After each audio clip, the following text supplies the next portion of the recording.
All right, I'm back in the office. Breath testing in drunk driving cases. When an officer does a breath test, they're run through a very quick course on how to properly administer a breath test in a DUI case.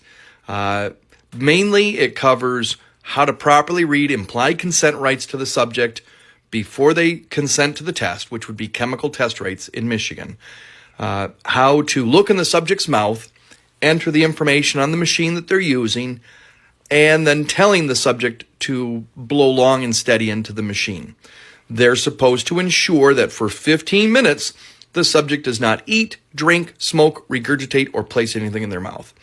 If they do all these things and the machine is in compliance with its calibrations and it's been properly tested, then the breath test is generally admissible. It doesn't require a rocket scientist, sorry officers, to administer a breath test. Blood testing is completely different. Blood testing starts with the phlebotomist, the person who actually draws the blood. And this person is subject to cross-examination on a whole litany of materials that can be found in the clinical laboratory standards. If the blood draw is not done properly, then the quality of the test that's later performed by a toxicology unit, it can't be any better than the sample that was provided to that lab.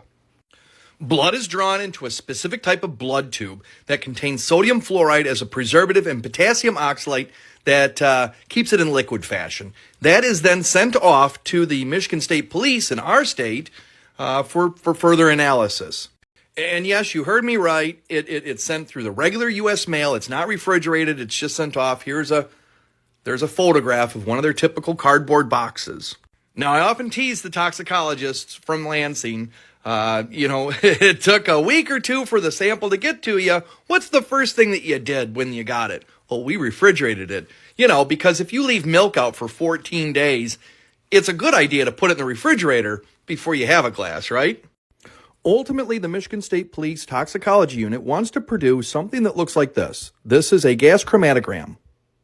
As you can tell, you can't read that and say, oh, that person's over the legal limit, or that person's under the legal limit. It's just a couple of lines. Now, days, weeks, or even months after that blood has been shipped up and then put into the refrigerator, it will be pulled out of a refrigerator and subject to testing. And the first step in that testing process is sample preparation. And it requires somebody with specialized skill, training, knowledge, etc., to be able to prepare a sample for it to be tested using gas chromatography with flame ionization detection. That's what's going to produce that graph with those peaks on it for us to be able to later interpret